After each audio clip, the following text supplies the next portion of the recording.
റോഷ്നി ഒരു പാവപ്പെട്ട വീട്ടിലായിരുന്നു. അവളുടെ അച്ഛൻ കൃഷിപ്പണി ചെയ്താണ് കുടുംബം നടത്തുന്നത്. അവളുടെ കുടുംബത്തിൽ അവളുടെ അമ്മയും അച്ഛനുമായിരുന്നു ഉണ്ടായിരുന്നത്.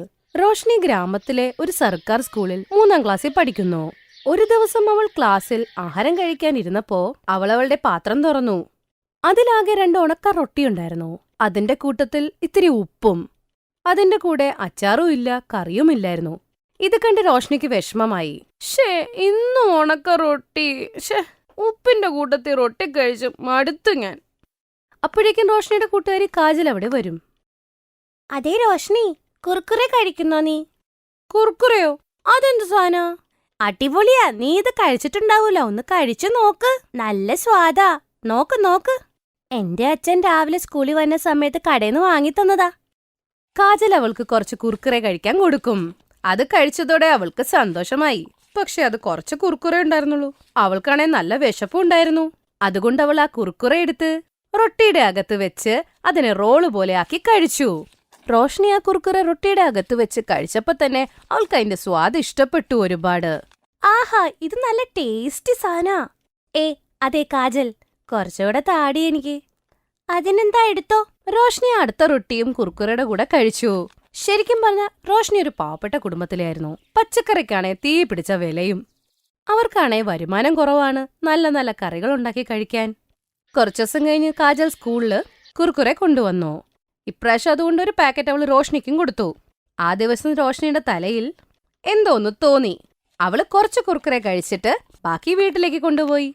രാത്രി അവളുടെ അമ്മ ആട്ട കുഴയ്ക്കുന്ന സമയത്ത് അവള് മനഃപൂർവ്വം ആ ആട്ടയുടെ അകത്ത് കുർക്കുറെ ഇട്ടു. ഇത് നീ എന്താ ചെയ്തേ? ഈ വീട്ടിലാകെ ഇച്ചിരി ആട്ടയുണ്ടായിരുന്നുള്ളൂ. ആ ആട്ടയ്ക്കകത്ത് നീ എന്താ ഇട്ടത്? അമ്മ, ഇത് കുർക്കുറയാ. ഇതിനകത്ത് ഇത് നന്നായിട്ട് കുഴച്ചു വെക്ക്.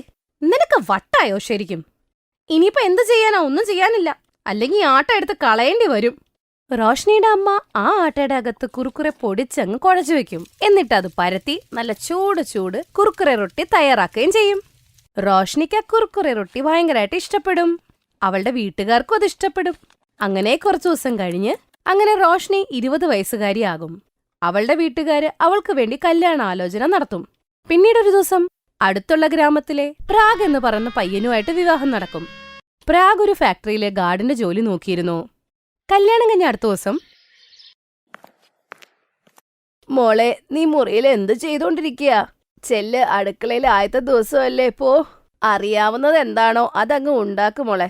ശരി അമ്മ, ഞാൻ ദാ ഇപ്പൊ വരാം. റോഷ്നി പെട്ടെന്ന് അവളുടെ ബാഗ് തുറന്ന് അതിൽ നിന്നും കുർക്കുറയുടെ പാക്കറ്റ് എടുത്തു. അത് കണ്ട് ഭർത്താവ് പ്രാഗ് അവളോട് പറയും, റോഷ്നി, നീ ആദ്യമായിട്ട് അടുക്കള കയറിയിട്ട് കുർക്കുറയാണോ ഉണ്ടാക്കിയത്? ഓഹോ, നിങ്ങളൊന്നും മിണ്ടാതിരിക്കേ, അല്ലെങ്കിൽ ഞാൻ ടെൻഷനായിട്ടിരിക്കുക. എന്റെ ആദ്യത്തെ ദിവസമാ. അമ്മായി പറഞ്ഞല്ലോ അറിയാവുന്നത് ഉണ്ടാക്കിയാ മതിയെന്ന്. അത് കഴിഞ്ഞ് റോഷ്നി അടുക്കളയിലിട്ട് പോകും. എന്നിട്ട് ആ കുർക്കുറെ പൊടിച്ച് പൊടി പോലെ ആക്കും. എന്നിട്ട് അത് വെച്ച് കുർക്കുറെ റൊട്ടി ഉണ്ടാക്കും. അതിന്റെ കൂട്ടത്തിൽ നല്ല ഉരുളക്കിഴങ്ങിന്റെ കറിയും ഉണ്ടാക്കും. കല്യാണം കഴിഞ്ഞ് ഭർത്താവിന്റെ ചിറ്റമ്മയും കുറച്ചു ദിവസത്തേക്ക് ആ വീട്ടിൽ തന്നെ താമസിക്കും. അവൾ ചിറ്റമ്മയ്ക്കും കുർക്കുറെ റൊട്ടിയും കിഴങ്ങ് കറിയും കൊടുക്കും. അതേ മോളെ, നീ ഇതെന്താ ഉണ്ടാക്കിയത്? ആദ്യത്തെ അടുക്കള ദിവസത്തിൽ എന്തെങ്കിലും വെറൈറ്റി ഉണ്ടാക്കണ്ടേ? എല്ലാവർക്കും ആ കുർക്കുറെ റൊട്ടി ഇഷ്ടായി. അങ്ങനെ കുറെ കഴിഞ്ഞ് റോഷ്നി ഗർഭിണിയാവും. അങ്ങനെ 9 മാസം കഴിഞ്ഞ് അവൾ കുഞ്ഞിന് ജന്മം നൽകും. വീട്ടിലൊരു കുഞ്ഞ് വന്നു കഴിയുമ്പോ എല്ലാവർക്കും സന്തോഷമായി. പക്ഷെ ആ സന്തോഷം അവരുടെ വീട്ടിൽ അധികം നാൾ ഉണ്ടായില്ല. ഒരു ദിവസം പ്രാഗ് നൈറ്റ് ഡ്യൂട്ടി ചെയ്യുകയായിരുന്നു. 2 കള്ളന്മാരകത്ത് കയറാൻ നോക്കി. പ്രാഗ് അവരെ തടയുകയും ചെയ്തു. അങ്ങനെ അവിടെ കുറച്ച് ബഹളം ഉണ്ടായി. കള്ളന്മാര് കത്തിവെച്ച് അവനെ കുത്തി. വേറൊരു ഗാർഡ് പെട്ടെന്ന് തന്നെ പോലീസിനെ വിവരം അറിയിച്ചു. പോലീസ് കള്ളനെ പിടിച്ചു. എന്നിട്ട് പ്രാഗിനെ പെട്ടെന്ന് ഹോസ്പിറ്റലിലേക്ക് കൊണ്ടുപോയി. പ്രാഗിനെ അവര് രക്ഷപ്പെടുത്തി. പക്ഷെ ഒരുപാട് പരിക്കേറ്റിരുന്നു. അതുകൊണ്ട് കുറച്ചു നാളത്തേക്ക് പ്രാഗിന് ബെഡ് റെസ്റ്റ് പറഞ്ഞിരുന്നു. ഇനി നമ്മൾ എന്തു ചെയ്യും? വീട്ടിലെ കാര്യങ്ങളൊക്കെ എങ്ങനെ പോകും? അമ്മയ്ക്ക് ഇഷ്ടപ്പെടുമെങ്കിൽ ഞാൻ മാർക്കറ്റിൽ കുർക്കുറെ റൊട്ടി ഉണ്ടാക്കി വിറ്റാലോ? എനിക്ക് ഉറപ്പുണ്ട് ഞാനുണ്ടാക്കുന്ന കുർക്കുറെ റൊട്ടി എല്ലാവർക്കും ഇഷ്ടപ്പെടുമെന്ന്. പക്ഷേ രോഷ്നി, ഇതിനൊക്കെ വേണ്ടി നമ്മുടെ കയ്യിൽ പൈസ ഇല്ലല്ലോ.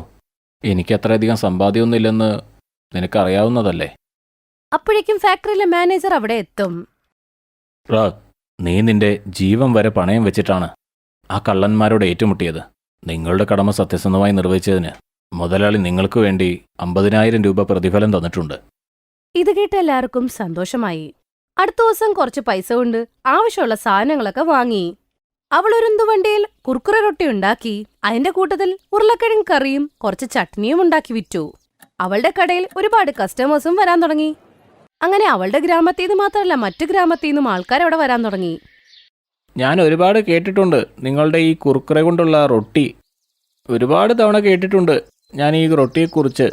എനിക്കും വേണമായിരുന്നു. ഒരു പ്ലേറ്റിന് എത്രയാ? ചേട്ടാ 20 രൂപയാണ് ഒരു പ്ലേറ്റിന്. കൊള്ളാലോ, ഇത്ര കുറച്ചേ ഉള്ളോ? എനിക്കൊരു പ്ലേറ്റ് തരൂ. ആ കസ്റ്റമർ ആ റൊട്ടി കഴിച്ചപ്പോ തന്നെ അവന് അതിന്റെ സ്വാദ് മറക്കാനാവാതെയായി.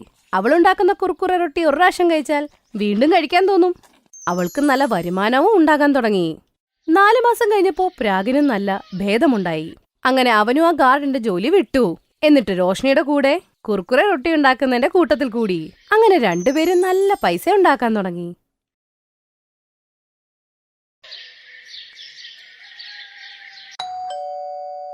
ആ വന്നോ നീ? അമ്മ എനിക്ക് വിശക്കുന്നു, പെട്ടെന്ന് കഴിക്കാൻ എന്തെങ്കിലും ഉണ്ടാക്കിത്താ. ആ നിനക്ക് എന്താ വേണ്ടത്? അമ്മ പെട്ടെന്ന് മാഗിയല്ലേ ഉണ്ടാക്കാൻ പറ്റണേ? എനിക്കറിയായിരുന്നു നിനക്ക് മാഗിയാണ് വേണ്ടേന്ന്. കൈയും കാലും കഴുകു. ഞാൻ നിനക്ക് വേണ്ടി ആദ്യം തന്നെ ഉണ്ടാക്കിയത്. സത്യമാണോ അമ്മ? എന്നാ ഞാൻ ഇപ്പൊ വരാം. റിയയുടെ കഥയാണ്. അവക്ക് മാഗി ഭയങ്കര ഇഷ്ടമാണ്. അവൾ എപ്പോഴും കഴിക്കാൻ വേണ്ടി അമ്മയോട് മാഗി ഉണ്ടാക്കി തരാൻ പറയും. ഇനി വീട്ടിൽ ആരും ഇല്ലെങ്കിലോ അപ്പോഴും അവൾ മാഗി തന്നെ ഉണ്ടാക്കി കഴിക്കും. അങ്ങനെ വർഷങ്ങൾ നീണ്ടുപോയി. വേറൊരു സ്ഥലത്ത് പോയി ഹോസ്റ്റലിൽ നിന്ന് പഠിക്കാനായി പോയി. അങ്ങനെ ഒരു ദിവസം, ഹലോ റിയ, എന്തു ചെയ്യുക? ഒന്നുമില്ലമ്മ, ഞാൻ ആഹാരം കഴിച്ചിട്ട് കോളേജിൽ പോവാ. ആഹാ, എന്താ ഉണ്ടാക്കിയത് മോള്? അത് പിന്നെ അമ്മ, ഞാനത് മാഗി തന്നെ ആയിരിക്കും. അതെ അമ്മ, അത് കുറച്ച് ലേറ്റ് ആയി പോയോണ്ട് മാഗി തന്നെ ഉണ്ടാക്കി. എന്റെ മാഗി കൊതിച്ചി, നിന്റെ വയറെപ്പം നിറയും ഈ മാഗി കൊണ്ട്. അതെന്റെ വയറൊക്കെ നിറയും അമ്മ ഈ മാഗി വെച്ച്. പക്ഷെ മനസ്സിന് നിറവ് കിട്ടുന്നില്ല. റിയ ഹോസ്റ്റലിൽ വന്നതിന് ശേഷം രാവിലെ ഉച്ചയ്ക്കും രാത്രിയും ഒക്കെ മാഗി തന്നെ. അവളൊന്നും ഉണ്ടാക്കാനും പഠിച്ചിട്ടില്ല. അവക്കതിനുള്ള ഇൻട്രസ്റ്റും ഇല്ല. അങ്ങനെ അവളുടെ കോളേജും പൂർത്തിയായി. അങ്ങനെ അവൾ തിരിച്ചു വീട്ടിലോട്ട് പോകുന്നു. അങ്ങനെ ഒരു ദിവസം, മോളെ പെട്ടെന്ന് റെഡി ആയിക്കോ കേട്ടോ. എന്തു പറ്റി? എവിടെയും പോണോ? എന്റെ പൊന്നു മോളെ, പറഞ്ഞതല്ലേ ചെറുക്കൻ കൂട്ടര് വരും നിന്നെ കാണാൻ. എന്തോ അമ്മ, എനിക്കിപ്പോ കല്യാണമൊന്നും വേണ്ട. ഇപ്പൊ ചെയ്തില്ലേ പിന്നെ എപ്പോഴാ? വയസ്സാകുമ്പോഴാണോ? പെട്ടെന്ന് ഒരുങ്ങിക്കോ നീ അങ്ങ്. സർല പറഞ്ഞതുകൊണ്ട് റിയ ഒരുങ്ങി വന്നു. സുധീരും അവന്റെ അമ്മ കുസുമും കാണാൻ വന്നു. റിയയുടെ ഭംഗി കണ്ട് സുധീറിന് അപ്പ തന്നെ അവളെ അങ്ങ് ഇഷ്ടപ്പെട്ടു. അങ്ങനെ കല്യാണവും 2 മാസം കഴിഞ്ഞിട്ട് നിശ്ചയിച്ചു. അതിന്റെ ഇടയ്ക്ക് സുധീറും റിയയും കൂടെ കറങ്ങാൻ പോയി. പിന്നീട് ഒരു ഹോട്ടലിൽ, നിനക്കിഷ്ടമുള്ള ഭക്ഷണം ഏതാ? എനിക്ക് മഹാരാജ ചിക്കൻ നല്ല ഇഷ്ടാ. എനിക്ക് അല്ല, ഇവിടെ മാഗി കിട്ടുവോ? ആ കിട്ടുമല്ലോ. പക്ഷെ മാഗി എന്തിനാ ഇവിടുന്ന് കഴിക്കുന്നേ? അതിനെന്താ? ശരി, ഓക്കെ, നിനക്കിഷ്ടമുള്ളത് കഴിച്ചോ. അന്നേ ദിവസം സുധീറിന് മനസ്സിലായി റിയയ്ക്ക് മാഗി ഭയങ്കര ഇഷ്ടമാണെന്ന്. പക്ഷെ എത്ര ഇഷ്ടമുണ്ടെന്ന് അതറിയാൻ ഇനിയും ഉണ്ട് സമയം. അന്നേ ദിവസം വൈകുന്നേരം, റിയ, നിന്റെ കല്യാണം നടക്കാൻ പോവാണ്. അവരുടെ വീട്ടിൽ പോയിട്ട് നീ എന്താ കഴിപ്പിക്കാൻ പോണേ? മാഗിയാണോ? എന്തെങ്കിലൊക്കെ ഒന്ന് ഉണ്ടാക്കാൻ പഠിക്കും മോളെ, അല്ലെങ്കിൽ അമ്മായിയമ്മ നിന്നെ വീട്ടിൽ നിന്ന് പുറത്താക്കും. ആ അമ്മ, നാളെ തൊട്ട് എന്നെ ആഹാരം ഉണ്ടാക്കാൻ പഠിപ്പിക്കണേ കേട്ടോ. റിയയ്ക്ക് ആഹാരം ഉണ്ടാക്കാൻ ഒരു ഇൻട്രസ്റ്റും ഇല്ലായിരുന്നു. നാളെ വന്ന അടുക്കളയിൽ നിന്നും പാചകം പഠിച്ചോളാന്ന് പറഞ്ഞപ്പോഴേ അമ്മയ്ക്ക് മനസ്സിലായി ഇവളെന്തൊക്കെയോ കുരുത്തക്കേട് ഒപ്പിക്കാനുള്ള പരിപാടിയിലാണെന്ന്. കല്യാണത്തിന് ഇനി 10 ദിവസേ ഉള്ളൂ. അടുത്ത ദിവസം റിയയുടെ 4 കൂട്ടുകാര് വീട്ടിൽ നിൽക്കാനായിട്ട് വരികയും ചെയ്തു. സർലയ്ക്ക് അപ്പത്തന്നെ പിടികിട്ടി കൂട്ടുകാരുടെ മുമ്പിൽ ഇനി എങ്ങനെയാണോ അവളെ ഉണ്ടാക്കാൻ പഠിപ്പിക്കുന്നത്. അതും നടന്നു. സർലയ്ക്ക് പേടിയുണ്ടായിരുന്ന കാര്യം. കല്യാണത്തിന്റെ ദിവസമായി.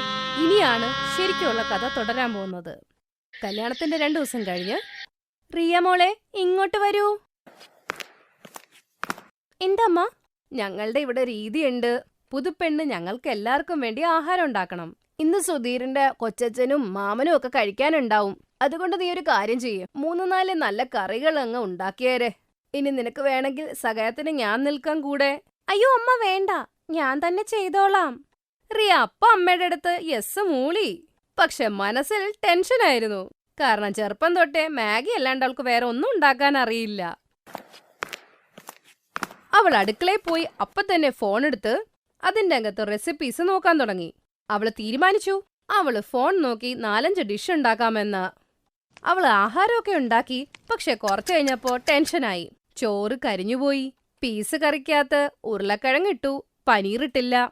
പരിപ്പ് വെന്തുപോയി. വെണ്ടയ്ക്ക ഉപ്പ് കൂടുതൽ. റിയയ്ക്ക് പിടികിട്ടി ഇന്ന് അവളുടെ കാര്യം തീരുമെന്ന്. അപ്പോഴേക്കും അവൾ അമ്മായിയുടെ ശബ്ദം കേട്ടു. മോളെ റിയ, ആഹാരം ആയിക്കഴിഞ്ഞേ കൊണ്ടുവാ, എല്ലാരും കാത്തിരിക്കുക. അവൾ പെട്ടെന്ന് പാത്രങ്ങൾ അടുപ്പി വെച്ച് വെള്ളം തിളപ്പിക്കാൻ വയ്ക്കുകയും ചെയ്തു. എന്നിട്ട് 10 മിനിറ്റ് കഴിഞ്ഞ് ഡൈനിങ് ടേബിളില് അതേ പാത്രം കൊണ്ടുവച്ചു. കൊള്ളാലോ, ഇന്ന് മരുമകളാണോ എല്ലാം ഉണ്ടാക്കിയത്? വരും മോളെ, എനിക്ക് നല്ല വിശപ്പുണ്ട്. അതെ അതെ, എനിക്കും വിശപ്പുണ്ട്. നമുക്ക് വേഗം കഴിക്കാം. കൊച്ചച്ഛൻ ആദ്യത്തെ പാത്രം തുറന്നപ്പോഴേക്കും അദ്ദേഹം ഞെട്ടിപ്പോയി. കാരണം മാഗിയായിരുന്നു. അല്ല, എന്താ ഇത്? മാഗിയാണോ ഉണ്ടാക്കിയിരിക്കുന്നത്? അടുത്ത പാത്രം തുറന്നു നോക്കൂ, എന്താ ഉള്ളതെന്ന് നോക്കാം. കൊച്ചച്ഛൻ അടുത്ത പാത്രം പൊക്കി നോക്കിയപ്പോൾ അതിലും മാഗി തന്നെ. അല്ല, ഇതിലും മാഗിയാണല്ലോ. അതെ കൊച്ചച്ഛ, അതിൽ വെജ് മാഗിയാണ്. ശരി, മറ്റു പാത്രങ്ങളിൽ വേറെ ഏതൊക്കെ മാഗി ഉണ്ട്? മൂന്നാമത്തെ പാത്രത്തിൽ മസാല മാഗിയാണ്. മറ്റതിൽ മുട്ട മാഗി. കഴിച്ചു നോക്കൂ, ഞാൻ നന്നായിട്ട് ഉണ്ടാക്കിയേക്കണേ. റിയ പറഞ്ഞത് കേട്ട് അമ്മായി കുസുമിന് തല കറങ്ങിപ്പോയി. അവിടെ സുധീറിന്റെ കൊച്ചച്ഛനും മാമനും കൂടെ അങ്ങോട്ടും ഇങ്ങോട്ടും നോക്കാൻ തുടങ്ങി. എന്നിട്ടും റിയ ഇത് കഴിഞ്ഞിട്ടും ആഹാരം ഉണ്ടാക്കാൻ പഠിച്ചിട്ടൊന്നുമില്ല. അവളുടെ അമ്മായിയമ്മ കുസും തന്നെയാണ് എല്ലാവർക്കും ആഹാരം ഉണ്ടാക്കുന്നത്. കുസും ആഹാരം ഉണ്ടാക്കുന്ന സമയത്ത് തല കറങ്ങി താഴത്തോട്ട് വീഴും. പിന്നീട് ആശുപത്രിയിൽ ദേ നോക്കൂ, അവരുടെ ശരീരത്തിന് വലിയ സുഖമില്ല. അവർ പറ്റാവുന്ന അത്രയും റെസ്റ്റ് എടുക്കണം. അവർക്ക് കഴിക്കാനായി നല്ല ഹെൽത്തി ഫുഡ് കൊടുക്കൂ. സൂപ്പ്, പനീർ, ഇലക്കറികളൊക്കെ നന്നായിട്ട് കൊടുക്കൂ. വീട്ടിലെ ഭക്ഷണം കഴിച്ചാൽ ഇത് പെട്ടെന്ന് തന്നെ മാറും. ഇനിയും ഹെൽത്തി അല്ലാത്ത ഫുഡ് കഴിച്ചാൽ ശരീരം ഇതിലും മോശമാവും. റിയയും സുധീറും കുസുമിനെ വീട്ടിൽ കൊണ്ടുവരും. പക്ഷെ വഴിയിൽ വെച്ച് കുസുമും സുധീറും അവളോട് സംസാരിച്ചില്ല. അടുത്ത ദിവസം കുസും എഴുന്നേറ്റ് ഇനി പെട്ടെന്ന് പോയി എല്ലാവർക്കും ആഹാരം ഉണ്ടാക്കാം. കുസും അടുക്കളയിൽ പോകുന്ന സമയത്ത് റിയ അടുത്തു വന്ന് അവളുടെ കയ്യിൽ ചപ്പാത്തിയും കറിയും ഉണ്ടായിരുന്നു. പക്ഷെ കരഞ്ഞുകൊണ്ട്. ചപ്പാത്തി കരിഞ്ഞുപോയി, കറി ശരിയായതുമില്ല. കുസും റിയയുടെ തലയിൽ കൈവച്ച് എന്നിട്ട് പറഞ്ഞു, കുഴപ്പമില്ല മോളെ, എനിക്ക് വേണ്ടി അടുക്കളയിൽ ഒരു കസേര വെച്ചാ മതി. ഞാൻ പറഞ്ഞുതരാം, നീ അതുപോലെ ഉണ്ടാക്ക്. അപ്പൊ നിനക്ക് നന്നായി ഉണ്ടാക്കാൻ പറ്റും. അതിനുശേഷം കുസും റിയനെ ആഹാരം ഉണ്ടാക്കാൻ പഠിപ്പിക്കാൻ തുടങ്ങി. റിയയും നന്നായി പഠിക്കാനും തുടങ്ങി. കഴിഞ്ഞ 6 മാസമായിട്ട് റിയ മാഗി പോലും കണ്ടിട്ടില്ല. ഇപ്പൊ അവൾ നന്നായിട്ട് പാചകം ചെയ്യും. അവളുടെ അമ്മായിയമ്മ കുസുമിനും ആരോഗ്യം വീണ്ടും കിട്ടുകയും ചെയ്തു. പിന്നീട് റിയ ഒരു ദിവസം മുറിയിലായിരുന്നപ്പോ അവളുടെ അമ്മായിയമ്മ ഒരു പാത്രം കൊണ്ടുവന്ന്, ഇന്ന മോളെ. അയ്യോ അമ്മ, ഞാൻ ആഹാരം ഉണ്ടാക്കിയല്ലോ. അമ്മ എന്തിനാ ഉണ്ടാക്കിയത്? നിനക്ക് വേണ്ടി ഞാൻ മാഗി ഉണ്ടാക്കിയിട്ടുണ്ട്. ഞാനും നിന്റെ ആഗ്രഹങ്ങളൊക്കെ സാധിച്ചു തരണ്ടേ.